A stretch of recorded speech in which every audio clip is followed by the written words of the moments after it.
네, 우리 하나님 말씀 보겠습니다. 야고보서 5장 1절에서 11절까지의 말씀입니다. 신약 성경 375면입니다. 야고보서 5장 1절에서 11절입니다. 네, 우리 주님을 경외하는 마음으로 다 같이 일어서서 말씀을 함께 봉독하도록 하겠습니다. 같이 읽습니다. 들으라 부한 자들아, 너에게 이 말 고생으로 말미암아 울고 통곡하라. 너희 재물은 썩었고 너희 옷은 좀 먹었으며 너희 금과 은은 녹이 슬었으니 이 녹이 너희에게 증거가 되며 불같이 너희 살을 먹으리라. 너희가 말세에 재물을 쌓았도다. 보라, 너희 밭에서 추수한 품꾼에게 주지 아니한 삭시 소리 지르며 그 추수한 자의 우는 소리가 만군의 주의 귀에 들렸느니라. 너희가 땅에서 사치하고 방종하여 살육의 날에 너희 마음을 살찌게 하였도다. 너희는 의인을 정죄하고 죽였으나 그는 너희에게 대항하지 아니하였느니라. 그러므로 형제들아, 주께서 강림하시기까지 길이 참으라. 보라, 농부가 땅에서 나는 귀한 열매를 바라고 길이 참아 이른 비와 늦은 비를 기다리나니 너희도 길이 참고 마음을 굳건하게 하라. 주의 강림이 가까우니라. 형제들아, 서로 원망하지 말라. 그리하여야 심판을 면하리라. 보라, 심판주가 문 밖에 서 계시니라. 형제들아, 주의 이름으로 말한 선지자들을 고난과 오래 참음의 본으로 삼으라. 보라, 인내하는 자를 우리가 복되다 하나니 너희가 욥의 인내를 들었고 주께서 주신 결말을 보았거니와 주는 가장 자비하시고 긍휼히 여기시는 이시니라. 아멘. 우리 앉으시면서 은혜 많이 받으세요. 서로 격려합니다. 네, 제가 어렸을 때는 매 주일 아침마다 저희 아버지께서 새벽기도 다녀오시고 저와 형을 이렇게 깨우셨습니다. 깨우시고 난 다음에 매 주일마다 갔던 곳이 교회 말고요. 아침 일찍 교회 예배드리러 가기 전에 갔던 곳이 있습니다. 어디였을까요? 예, 대중 목욕탕이었습니다. 예, 제가 어렸을 때만 해도 매주 이렇게 목욕탕에 가서 이렇게 많이 이렇게 몸을 깨끗하게 하고 그렇게 지냈었는데요. 요즘은 또 이제 또 많이 또 변화가 좀 있는 것 같습니다. 그때 그 시절의 이야기인 것 같습니다.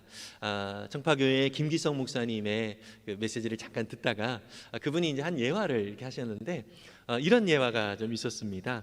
어떤 여탕에서 일어난 일입니다. 대중 목욕탕에 특별히 붐빈 때가 있습니다. 언제가 붐볐냐면 바로 연말, 연초 그리고 명절을 앞두고 상당히 붐볐습니다. 저도 어렸을 때 그 시기에도 이렇게 대중목욕탕에 가면 진짜 사람들이 너무 많고 그리고 또 이 대야 있잖아요. 세수대야. 이 대야 이 바가지 하나를 찾기가 참 힘들 정도로 그랬는데 남탕은 그래도 조금 여유가 있었는데 어머니 얘기를 들으면 그냥 여탕은 완전히 전쟁터다 뭐 이런 식의 이야기를 좀 들은 적이 있습니다. 그런 시기였던 것 같습니다. 그런 시기에 어떤 분이 이렇게 두리번 거리고 이제 대야가 없으니까 대야를 찾으려고 많이 이렇게 애를 썼는데 마침 한 분이 대야 2개를 혼자 쓰고 있는 거예요. 그래서 그분에게 정중하게 죄송하지만 제가 좀 대야가 없어서 그런데 2개 중에 1개만 좀 쓸 수 있을까요? 이렇게 정중하게 좀 부탁을 드렸습니다.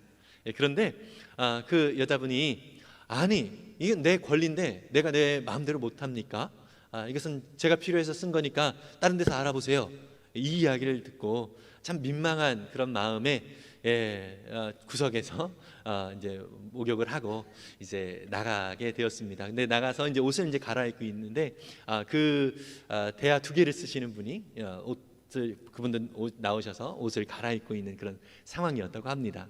그런데 어떤 분이 이제 목욕탕에 이제 들어오면서 그분을 향해서 세대야 2개를 썼던 욕심장이 이분을 향하여서 아이고 권사님 연초에 기도원을 다녀오신다는 얘기를 들었는데 잘 다녀오셨어요? 그래서 이 권사님이 말도 마요. 하늘에서 불이 떨어졌어요. 정말 성령의 충만함이 내 안에 넘쳐서 기쁨이 넘쳐요. 이렇게 이야기를 하는데 아까 바가지를 달라고 했던 그분이 옆에서 듣고서 참 씁쓸한 마음을 가지고 그 목욕탕을 나왔다는 이야기를 하시더라고요. 여러분, 오늘날 기독교인들이 욕을 이 세상에서 먹는 이유가 무엇이죠?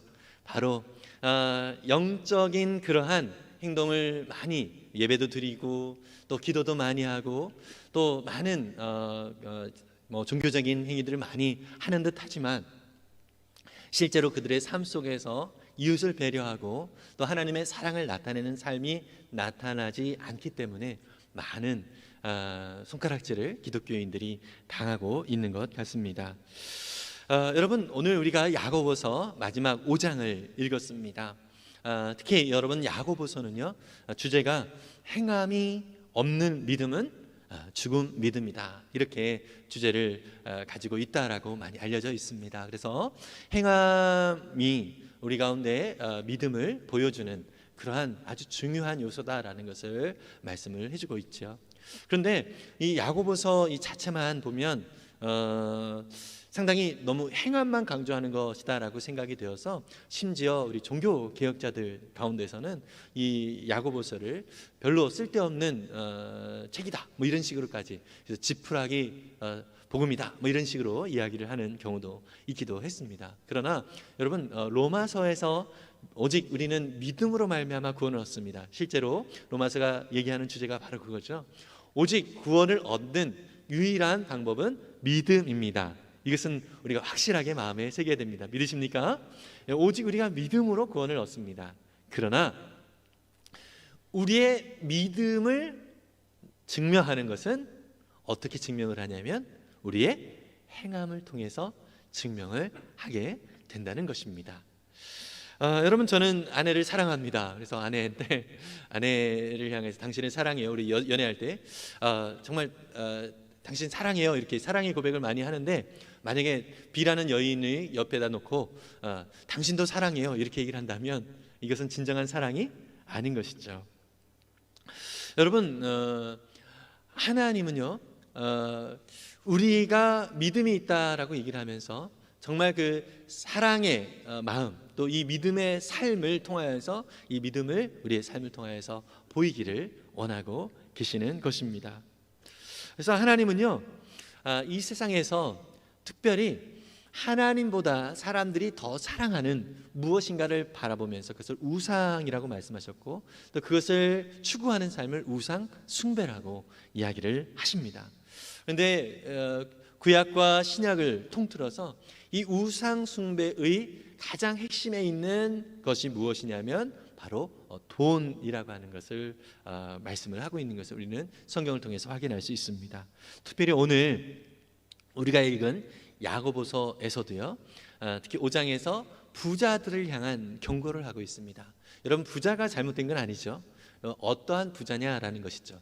오늘 나오는 이 부자의 모습을 보니까 자기의 안전을 위하여 또 자기의 호화스러운 삶을 위하여 욕심껏 돈을 모으는 그런 부자입니다. 그리고 자신의 부를 채우기 위하여서 자기 집에서 자기 논밭에서 일하고 있는 그 일꾼들에게 그 삭을 제대로 주지 않는 그러한 부자인 거예요. 그러니까 노동 착취를 하면서 자기 배만 불리는 그러한 부자가 등장을 합니다. 이런 부자를 향하여서 야고보는 뭐라고 얘기합니까? 당신 이런 부를 추구하는 사람들은 울고 통곡하라고 그렇게 권면을 하고 있죠. 왜냐하면 그들은 그들의 결국이 어떻게 되어질지 모르고 살아가고 있기 때문인 것이죠. 돈은요, 우리의 인생에서 참 중요합니다. 정말로 필요한 것이기도 하고요. 여러분, 그래서 오늘 요즘 이제 우리 청소년들이 직업을 자기는 어떠한 직업을 가질 거야라고 직업을 결정하는 가장 중요한 요소 중에 하나가 바로 돈을 많이 버느냐 벌지 않느냐, 이것을 따라서 돈을 많이 버는 직업을 추구하는 그러한 우리 젊은이들이 많이 있는 것을 볼 수 있습니다. 정말 돈은요, 우리의 삶에서 참 필요하고 또 이것을 잘 활용하면, 좋은 도구로 활용하면 참 좋습니다. 문제는 이 돈을 통해서 사람들은요, 사람의 인격과 이 돈을 동일시 여긴다라고 하는 것이 문제가 되는 것이죠. 어떤 식이죠? 돈이 많다라고 하는 그 사람을 향하여서 사람은 상당히 우러러 보고 있는 경향들이 있어요. 그리고 돈이 없고 가난한 사람을 향해서 상당히 무시하는 경향이 있습니다. 여러분, 돈에 따라서 그 사람의 정체성, 그 사람의 가치를 높게 보거나 낮게 보는 것을 돈을 기준으로 바라보는 그런 경향이 있는 것이죠. 이게 문제라는 것이죠. 여러분, 돈이 없는 것 때문에 그 사람의 그 가치가, 인간의 그 가치가 낮아지는 것은 아니죠. 그러나 이 세상에서는 돈을 가지고 그 사람을 평가하는 경향이 있는 것이죠. 혹시 저와 여러분들 속에서도 한 사람을 바라볼 때 그 사람을 돈 때문에 우러러보거나 돈 때문에 그 사람을 얕잡아 보거나 이러한 태도가 우리 가운데 있다면 우리 역시 돈의 노예인 것이고요, 돈을 우상으로 삼고 있는 모습이라는 것이죠. 여러분, 돈 때문에 사람을 그렇게 차별하지 않기를 바랍니다. 하나님 앞에서 모두가 하나님은 존귀한 자녀이고요, 하나님이 기뻐하시는 정말 아름다운 거역작품이라는 사실을 우리는 늘 기억하면서 살아갈 수 있기를 바랍니다. 여러분, 이것은 어떻게 우리가 가질 수 있죠?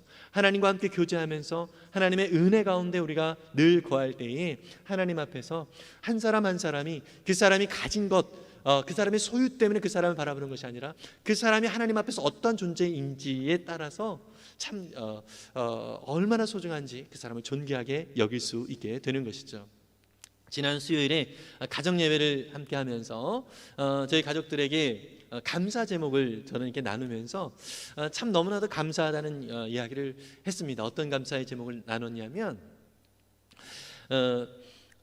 정말 저는 이제 목사이기 때문에 또 말씀을 가까이 하고 또 목사이기 때문에 이 말씀을 더 잘 전하고 싶은 그런 간절한 마음이 있어서 하나님 앞에 그냥 겸손하게 좀 엎드리면서 또 하나님 앞에 더 이렇게 좀 간절하게 나아가는 그런 그 태도를 가지려고 많이 애를 씁니다. 그러다 보니까 하나님 말씀을 가까이 하고 또 접하면서 드는 이 마음의 생각이 무엇이냐면, 정말 하나님께서 보여주시는, 또 하나님께서 제 주변에 보내주시는 모든 분들이 너무너무 사랑스럽고 소중하게 보인다는 것입니다. 참 이 사실이 너무나도 감사한 거예요. 이 세상에서는 사람이 얼마나 소유했느냐, 또 어떠한 지위에 있느냐에 따라서 그 사람의 경중을 바라보고 있지만, 예수님이 나를 바라보시는 이 시선을 조금씩 배울 수 있는 그런 은혜를 주셨다는 이 사실이 너무 감사한 거예요. 그래서 가족들에게 한 분 한 분을 바라보는 그 시선이 그분이 얼마나 하나님 앞에서 존귀한 자녀인지를 느끼게끔 내 마음을 하나님이 주관해 주셔서 참 감사하다, 이런 고백을 하게 됐습니다. 여러분, 이것이 너무나도 저는 하나님의 자녀로서 하나님이 주신 너무나도 큰 축복이고 참 감사거리라고 생각이 듭니다. 이것은 저뿐만 아니라 하나님 앞에서 믿음으로 살아가는 사람들이 이렇게 사람들을 이 세상의 시선으로 바라보는 그 시선에서 벗어나서 그 시선을 내려놓고 하나님의 시선으로 한 영혼 한 영혼을 바라보는 그러한 모습으로 우리가 바뀐다면 그것은 너무나도 큰 축복이고 그 자체가 하나님 앞에 너무나도 감사거리라는 사실을 믿습니다.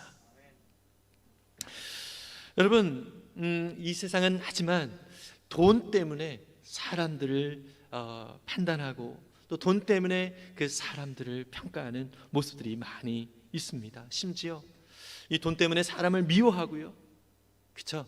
돈 때문에 아주 화목했던 가족도 부모의 유산 때문에 갈라지는 그런 가족들의 이해를 여러분들 정말 심심치 않게 듣지 않습니까? 돈은 참 이상한 파워가 있습니다. 사람들을 사랑했던 그 사람들의 관계를 깨뜨리는 그런 악한 파워가 이 돈에게 있는 것 같습니다. 그리고 심지어 여러분, 돈 때문에 사람을 죽이는 일도 우리는 심심치 않게 뉴스를 통해서 들어볼 수 있습니다. 너무나도 안타까운 일이죠. 이 세상이 돈으로 사람을 판단하고 또 돈의 가치를 사람보다 더 위에 두고 있다라고 하는 것을 증명을 해주고 있는 것이죠. 그러나 우리 하나님은, 우리 예수님은 돈이 이 세상에 얼마나 하나님을 바라보고 하나님 앞에서 믿음으로 살아가는데 방해가 되어지는가를 경고를 하고 있는 것입니다. 예수님도요, 한 종이 두 주인을 섬기지 못한다고 말하면서 오직 하나님만 섬기는 것이 참 신앙인의 모습이다라고 강조를 하고 계십니다. 누가복음 16장 13절에서 말씀을 하고 있죠. 여러분 함께 읽어볼까요?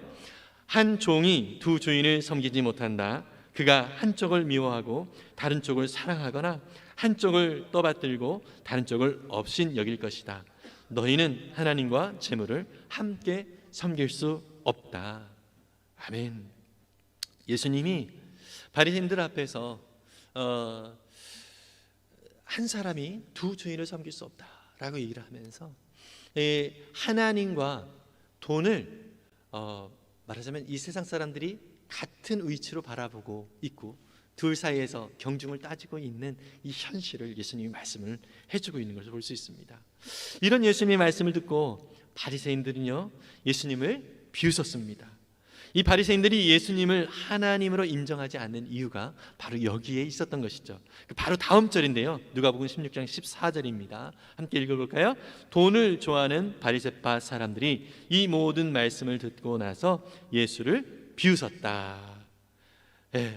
돈을 좋아하는 바리새파 사람들. 여러분, 바리새파 사람들은요, 예수님 당시에 어떻게 스스로를 얘기하던 사람들이었냐면 자기들은 하나님을 잘 섬기는 사람들이다라고 얘기했던 사람들이에요. 그런데 예수님의 평가는 무엇이죠?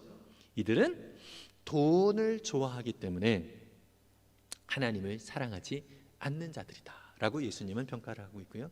실제로 예수님이 사람이 하나님과 돈 두 주인을 섬길 수 없다라고 말씀을 하셨을 때에 바리새인들은 예수님을 비웃으면서 그것을 조롱하는 것을 볼 수 있습니다.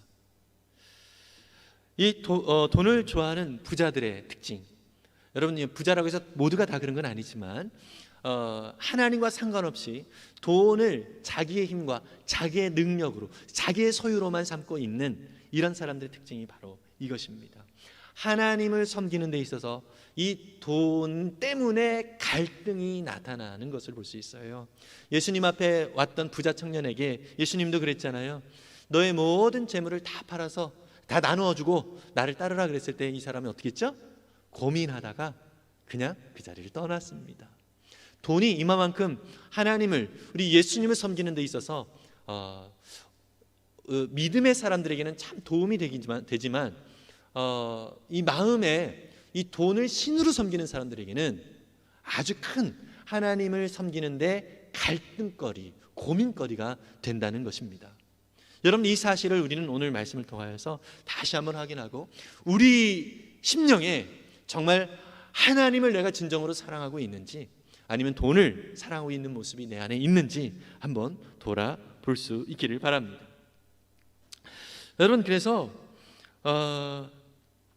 이 사람들은요, 오늘 야고보서에도 보면 자기를 위해서 자기가 부자가 될 수 있도록 섬겨주는 그 일꾼들의 삭을 제대로 주지 않는 노동착취를 하고 있는 그 모습을 보이고 있어요. 이것이 사실 이때뿐만이 아니라 오늘날 우리 시대도 마찬가지 아닙니까? 여러분, 많은 악덕 기업들의 이야기들이 위험한 일을 정말 노동자들에게 맡기면서 그 돈을 버는 그 기업들을 우리가 주변에서도 볼 수 있지 않습니까? 여러분, 이것이 예나 지금이나 사람들 속에 있는 악한 부자들의 모습이 바로 이렇다는 것입니다. 심지어 이 사람들은요, 당신들이 악합니다, 그렇게 돈을 벌면 안 됩니다 라고 말하는 그 의인들을 향하여 어떻게 한다라고 얘기를 하고 있습니까? 6절에 보니까 그들은 악한 행위를 책망하는 그 의인들을 정죄하고 그리고 심지어 죽이기도 한다고 말합니다. 가고 있습니다. 그만큼 가지고 있는 그 돈 때문에 하나님을 볼 수 있는 시야가 완전히 가려지게 된 것입니다. 여러분, 이러한 돈이라면 차라리 없는 것이 낫습니다. 야고보는 그런 악한 부자들에게 경고하기를 닥쳐올 비참한 일들을 생각하고 울며 부르짖어라, 통곡해라, 이렇게 얘기를 하고 있습니다. 당신들 이렇게 살아가면 결국 당신들의 인생은 멸망으로 나아갈 수밖에 없어. 지금이라도 당신들은 울면서 통곡해야 돼, 회개해야 돼, 이렇게 권면을 하고 있는 것이죠. 여러분, 우리 그리스도인들에게 이 돈은 어떠한 것이 됩니까? 바로 하나님께서 주신 선물이죠. 믿으십니까? 신명기에서도 하나님은 모든 사람들에게 돈을 벌 수 있는 능력을 주셨다라고 얘기하고 있습니다. 믿으십니까? 저와 여러분들이 돈을 벌 수 있는 것은 하나님께서 우리에게 능력을 주셨기 때문입니다. 정말 이 사실을 우리 믿음의 사람들은 꼭 기억할 수 있기를 바랍니다. 그래서 하나님의 은혜로 우리 가운데 주신 이 돈이라면 하나님의 뜻대로 우리가 사용하는 것, 이것이 하나님을 진정 하나님으로 여기는 사람들의 바른 태도인 것입니다. 그런데 우리가 번 이 돈 때문에 갈등이 있고 이것을 하나님 앞에 드리고 또 이웃을 섬기는데 주저하고 갈등이 생긴다면 이것은 내 안에 하나님보다 돈을 사랑하는 마음이 있다라고 하는 증거인 것이죠. 여러분, 사실 좀 이것은 오늘 우리에게 참 무겁게 다가오는 주제이기도 합니다. 왜냐하면 이 시대 속에서 이 돈이라고 하는 것은 엄청난 파워를 가지고 있고 실제로 저와 여러분들도 실생활 속에서 이 돈 때문에 얼마나 많은 우리의 마음의 감정까지 왔다 갔다 하게 되어지는 일들이 있습니까? 그렇죠? 그렇지만 오늘 우리에게 주시는 이 말씀을 통하여서 하나님께서 우리 가운데 돈을 벌 수 있는 능력을 주셨고 또 하나님께서 우리 가운데 돈을 선물로 주셨다는 사실을 기억하고 이 돈의 주인이 내가 아니라 하나님이시라는 사실을 믿음으로 선언하는 귀한 은혜의 시간이 될 수 있기를 간절히 바랍니다. 여러분, 베드로전서 4장 10절의 말씀을 보면은요, 이 돈도 하나님이 우리 가운데 은사로 주신 선물이라고 얘기를 하면서 이렇게 사용하라고 얘기를 하고 있습니다. 함께 읽어볼까요? 각 사람은 은사를 받은 대로 하나님의 여러 가지 은혜를 맡은 선한 관리인으로서 서로 봉사하십시오. 하나님께서 우리에게 은사로 선물로 이 돈을 맡겨주셨다라고 얘기해요. 돈을 맡겨주셨어요. 그렇다면 우리는 이 돈의 주인이 아니라 관리인, 청지기라고 말씀을 하고 있습니다. 그렇다면 여러분, 내가 주인이 아니고 하나님이 내게 주신 이 돈의 주인이시라면 이 돈을 사용할 때도 누구에게 물어봐야 되죠? 하나님께 물어봐야 되는 것입니다. 믿으십니까? 그래서 하나님의 뜻에 합한 모습으로 사용하는 것. 그래서 이 청지기는, 이 관리인은요, 자신에게 이러한 것들을 맡겨주셨다는 것에 감사하고 자신을 통하여서 이 일들이 이루어지는 것에 대하여서 감사할 뿐이지 자기가 영광을 받을 일이 아니라는 것입니다. 여러분, 그래서 우리는 맡은 자들에게, 하나님께서 맡겨진 자들에게, 그 관리인들, 이 청지기들에게 구할 것은 오직 충성이라고 말씀을 하고 있습니다. 우리는 하나님의 은혜 아래서 충성되면 됩니다. 여러분, 그래서 오늘은 특히 이제 돈이 주제이다 보니까요, 특히 부자들에게 주는 이 야고보의 메시지를 통하여서 오늘 저와 여러분들이 정말로 우리 수중에 하나님께서 주신 이 돈을 정말로 하나님의 선한 관리자로서 충성되게 내가 사용을 하고 있는지, 아니면 나의 욕심과 욕망을 따라 사용하고 있는지 진지하게 우리 스스로를 살펴볼 수 있기를 바랍니다.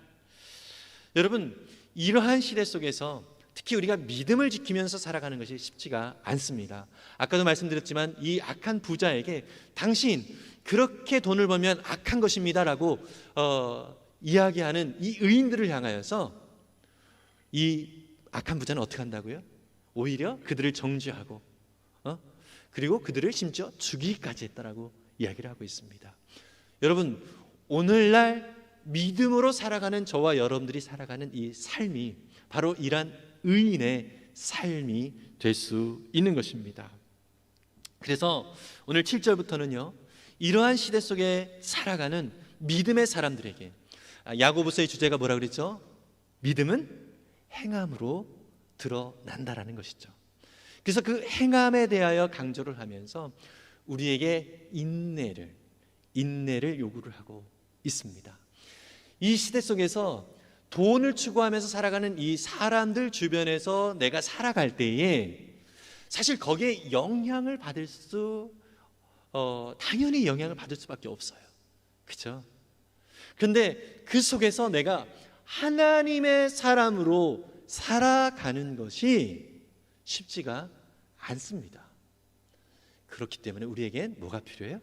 인내가 필요하다고 야고보 사도는 말씀을 해주고 있습니다.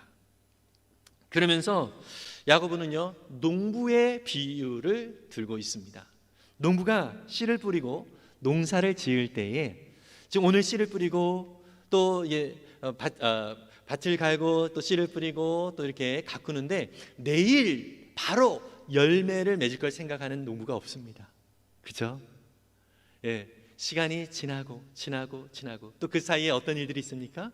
계속해서 가꾸고 또 잡초도 뽑아내고, 때로 비료도 주고, 그렇게 하면서 이 아주 애지중지하면서 농사를 지을 때에 비로소 나중에 어떻게 되죠? 열매를 얻게 되는 것입니다. 야고보는 우리 그리스도인들의 삶이 바로 이러한 삶이다라고 이야기를 하고 있습니다. 여러분 3층에 보면은요, 방울토마토 한 줄기가 딱 이렇게 있어요. 우리 민준 형제라고 있는데 우리 형제가 자기 자취방에서 그 방울토마토를 뭐 선물로 받았나 봐요. 모종을 선물로 받았는데 이거를 키워가지고 아주 애지중지해가 키워가지고 방울토마토가 열렸대요. 열려가지고 먹었대요. 먹었는데 이제 군대를 가야 되니까 방을 빼야 되잖아요. 이거를 어떻게 할까 걱정을 하더라고요. 그러면서 담소에 갖다 놨어요, 얼마 전에. 근데 벌써 지금 시들시들해가지고 죽었는지 살았는지 잘 모르겠습니다. 여러분, 방울토마토를 따서 먹었다라고 하는 것은 그냥 먹었다, 좋다, 좋았겠다, 이게 아니죠. 그 사이에 어떤 일들이 있었던 거죠? 애지중지하면서 정말 이것을 키우기 위해 애쓴 수고와 인내가 있었다는 것입니다. 여기다 갖다 놔가지고 누군가 수고를 안 하니까 지금 죽었는지 살았는지 잘 모를 정도로 그렇게 되어졌습니다. 여러분, 우리의 삶은요, 이 세상 속에서 하나님께서 주시는 열매, 무엇이죠? 우리가 죽었을 때에 또 우리 주님 만나는 그 순간에 하나님께서 주시는 영광의 면류관이 우리 가운데 마련되어 있다는 사실을, 그 열매가 있다는 사실을 우리는 기대하고 오늘을 살아가는 것, 이것이 믿음의 사람들의 삶입니다. 믿으십니까? 여러분, 그래서 우리는 그러한 믿음의 삶을 살기 위하여 오늘도 이 세상 속에 하나님이 살아계심을 나타내고 증거하는 자로 살아가야 하는 것입니다. 오늘 말씀을 하면서 예수님께서 누가복음에 바리새인들을 향하여서 두 주인을 섬길 수 없다라고, 하나님과 돈을 두 주인을 섬길 수 없다라고 이렇게 바리새인들을 향해서 얘기했을 때에 바리새인들이 예수님이 비웃었다고 그랬잖아요. 그 뒤에 예수님이 어떤 말씀을 하셨는지 아십니까? 그 유명한 부자와 거지 나사로 이야기를 했어요. 부자가 있는데 이 부자는 정말 호화롭게 잘 떵떵거리면서 살았어요. 그런데 나사로라고 하는 사람이 있었는데 거지로서 살아갔고요. 이 부자 대문 앞에서 부자가 부스러기를 주면 먹고 안 주면 못 먹고, 이런 정말 비참한 인생을 살았습니다. 그리고 두 사람이 죽게 되었죠. 그런데 이 부자는 지옥에 갔고요, 거지 나사로는 천국에 갔습니다. 천국에서 아브라함의 품에 있게 됩니다. 근데 이 부자가 너무 목이 말라요. 너무 고통스럽고 너무 힘겨워요. 그래서 여기 보니까 나사로가 아브라함의 품에 안겨 있는 거예요. 편안하게 있는 거예요. 그래서 아브라함에게, 아브라함이시여, 저 나사로에게 시켜서 손끝에 물 한 방울 좀 묻혀서 내 혀에 좀 닿게 좀 해주세요. 이렇게 간절하게 요청을 합니다. 그때 아브라함이 뭐라고 얘기하죠? 천국과 지옥 사이에 간극이 있어서 절대로 서로 소통할 수 없다라고 거절을 합니다. 그래서 이제 부자는 너무 안타까운 나머지 뭐라고 또 아브라함에게 요청합니까? 아브라함이요, 지금 나는 죽어서 이 지옥에 와 있지만 내 형제들이 5명이 있습니다. 이 5명의 형제들이 이곳에 오지 않도록 제발 저 나사로를 다시 보내서, 세상에 보내서 내 형제들에게 이 지옥에 오지 못하도록 좀 말 좀 전하도록 그렇게 좀 이 나사로를 보내면 안 되겠습니까? 이렇게 얘기를 해요.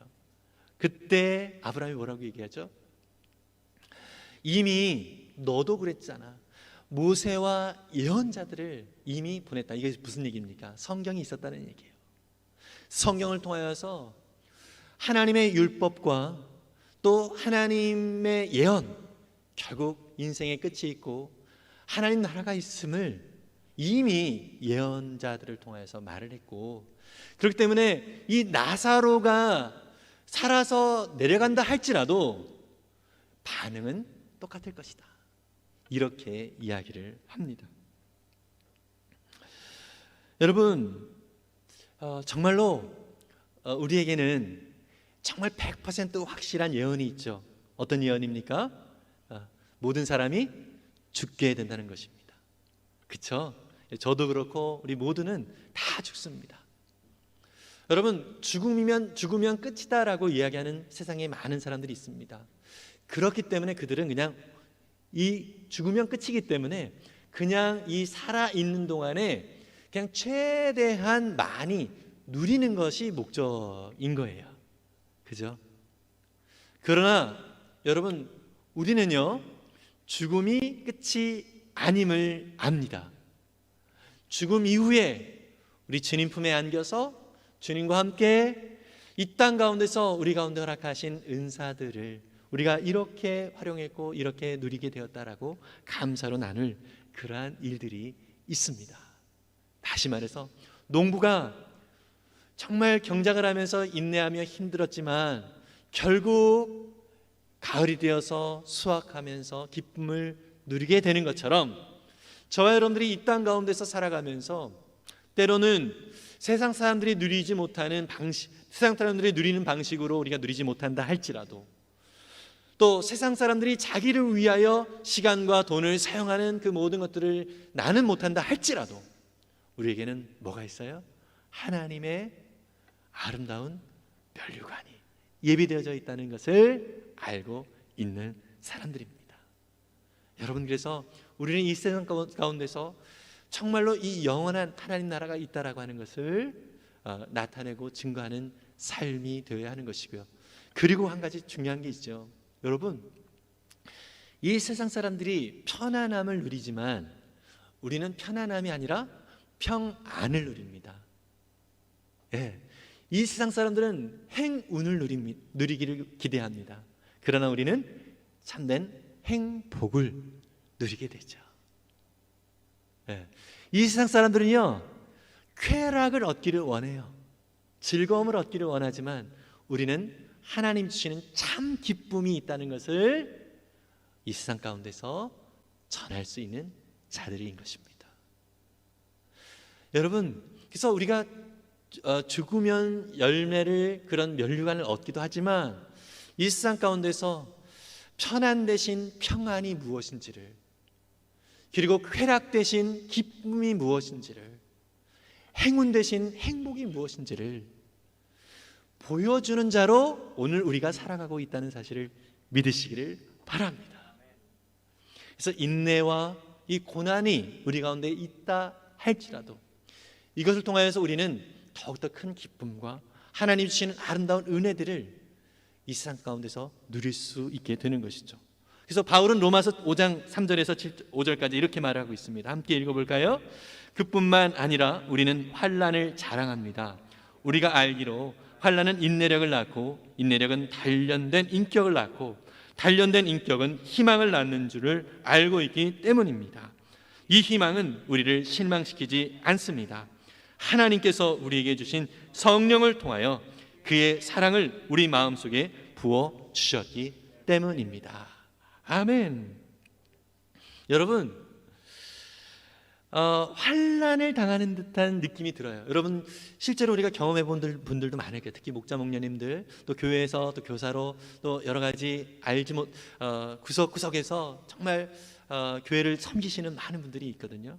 이런 분들은 정말 이 섬기다가 참 힘겹고 어려운 이러한 시간들을 경험을 하게 됩니다. 환난처럼 느껴지게 돼요. 그러나 이것을 자랑할 수 있다는 것이죠. 왜요? 이 환난을 통하여서 우리는 인내를 하게 되어지고 또 이 인내를 통하여서 우리는 어떻게 되어져요? 예수님을 닮아가는, 또 예수님의 은혜를 더 깊이 알아가는 그런 자들이 되어져요. 무엇보다도 하나님이 주신 이 소망, 주님을 만날 그 소망은 우리에게 계속 더 풍성해져요. 왜요? 우리 안에 성령님이 계셔서, 이 성령님께서 이 땅 가운데서 우리가 비록 환난을 당하고 고난을 당한다 할지라도 우리 마음속에 이 성령님이 역사하심으로 인하여서 하나님 아버지의 사랑이 내 안에 계속해서 풍성하게 나타나게 된다는 거예요. 제가 서두에 말씀드렸죠. 정말 감사한 것은 정말 내가 나만을 위하여 살아가는 자가 아니라 하나님 말씀을 가까이 하면서 또 하나님과 교제를 하려다 보니까 하나님 아버지의 마음이 내 안에 생기게 되어지고 우리 주변에 있는 사람들이, 가족들이 정말 사랑하는 사람으로 보여지게 되어진다는 거, 이게 너무나도 큰 축복인 거예요. 이것이 성령님이 우리 안에 역사하고 있다라고 하는 증거인 것입니다. 여러분, 그래서 우리는 이러한 믿음의 사람들로서 이 소망을 가지고 날마다 살아가고 있는 자들인 것입니다. 그래서 오늘 우리에게 주어진 것이 하나님이 주신 선물이라는 것을 늘 기억하고 오늘 우리에게 주신 이 시간들을 하나님 앞에서 하나님이 기뻐하시는 뜻대로 선한 청지기로서, 관리인으로서 살아가게 되는 것입니다. 톨스토이는요, 세 가지 질문이라고 하는 책에서 이런 말을 합니다. 인생에서 가장 소중한 순간은 언제인가? 두 번째로, 인생에서 가장 소중한 사람은 누구인가? 세 번째로, 인생에서 가장 소중한 일은 무엇인가? 다시 한번 볼까요? 첫 번째로, 가장 소중한 순간은 언제인가? 두 번째로, 가장 소중한 사람은 누구인가? 세 번째로, 가장 소중한 일은 무엇인가? 이미 답을 알고 있는 분들이 있겠지요. 톨스토이는 이렇게 얘기합니다. 가장 소중한 순간은 지금이다. 가장 소중한 사람은 지금 내 옆에 있는 사람이다. 예, 한번 옆에 계신 분들 보실까요? 가장 소중한 사람이에요. 또 가장 소중한 사람, 우리 가족들이죠. 또 우리 목장의 목원들이죠. 그리고 가장 소중한 일은 무엇일까요? 지금 내 옆에 있는 사람을 기쁘게 해주는 것이다. 정말 은혜가 되지 않습니까? 여러분, 이것이 하나님 나라가 우리 가운데 예비되어져 있음을 믿음으로 바라보며 오늘 성령님의 인도하심을 따라 살아가는 자들이 살아가는 삶의 방식인 것입니다.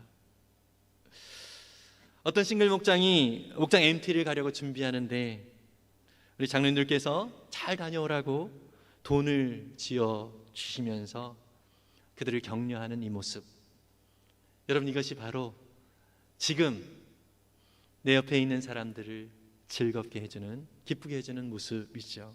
목장의 목원이 아파서 밥을 잘 못 먹고 있는 것을 보고 죽을 사서 목원의 식사를 챙기는 목자, 목녀, 예비목자의 모습, 제가 본 것들을 얘기하는 거예요.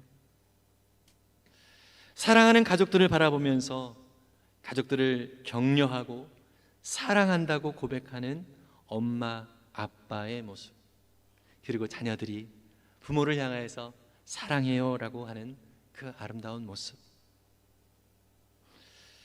저는 이것이 우리의 인생 끝에 주님이 우리 가운데 만날 그날을, 주님이 우리를 맞이할 그날을 기대하면서 살아가는 자들의 삶의 모습이라고 생각합니다.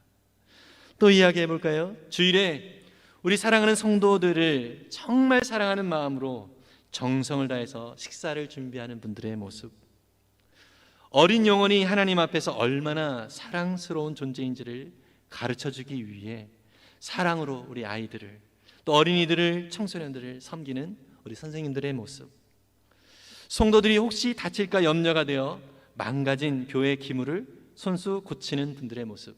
여러분 3층에 혹시 보셨습니까? 오늘 보실 거예요. 손잡이가 바뀌어져 있어요. 망가져가지고 그것을 보신 우리 관리팀 형제가 이것을 곧바로 또 주문해가지고 주중에 고쳐주셨습니다. 성도들이 하나님 앞에서 기쁨과 감사의 예배, 회복의 예배를 드릴 수 있도록 기도하면서 예배를 구석구석에서 섬기는 모습들, 여러분, 이러한 모습들이 바로 지금 내 옆에 있는 사람들을 기쁘게 해주는 아름다운 모습인 것입니다. 이렇게 꾸준히 우리가 살아가는 것이 사실은 쉽지 않습니다. 어두운 이 세상 속에서 계속 우리 가운데 유혹이 있고요, 또 갈등이 있게 됩니다. 때로는 내 마음대로 하고 싶은 생각이 들기도 합니다. 그럴 때마다 우리는요, 우리 안에 역사하시는 성령님을 의지할 수 있기를 바랍니다. 여러분, 성령님이 우리와 함께 하심을 믿으십니까? 정말 이 사실을 믿으시고 우리 안에 역사하시는 성령님께, 성령님, 내가 어떻게 행해야 할까요? 묻고 순종하는 저와 여러분들이 될 수 있기를 바랍니다. 이 성령님은 우리 가운데 사랑의 마음을 주시고요, 기쁨을 주시고요, 또 믿음의 삶을 살아갈 수 있도록 힘과 능력을 주시는 분이십니다. 그런 주님을 더욱 의지하면서 믿음으로 살아가는 저와 여러분들 될 수 있기를 바라고요. 마지막으로, 여러분, 바울이 디모데에게 세상에 소망을 두지 말고 오직 하나님께 소망을 두라는 권면의 말씀을 디모데에게 편지를 쓰면서 보여주고 있거든요. 여러분, 저는 이 말씀을 함께 같이 읽어볼 텐데, 우리가 읽으면서 이 세상 속에서 우리는 어떠한 모습으로 살아갈지를 다시 한번 우리 스스로 생각을 할 수 있기를 바랍니다. 여러분, 이 세상에 살아가는 것이 전부인 것처럼 살아가는 악한 부자들이 있는 이 세상 속에서 영원한 삶이 있다라는 것을 우리는 보여주는 자로 살아가고 있습니다. 믿으십니까? 여러분, 그러한 삶을 살아가고 있는 존재임을 우리가 기억하면서 오늘 바울의 디모데를 향한 이 권면이 저와 여러분들을 향한 권면임을 기억하고 이렇게 행할 수 있는 우리 모두가 될 수 있기를 바랍니다. 디모데전서 6장 17절에서 19절 말씀입니다. 같이 읽습니다. 그대는 이 세상의 부자들에게 명령하여 교만해지지도 말고 덧없는 재물에 소망을 두지도 말고 오직 우리에게 모든 것을 풍성히 주셔서 즐기게 하시는 하나님께 소망을 두라고 하십시오.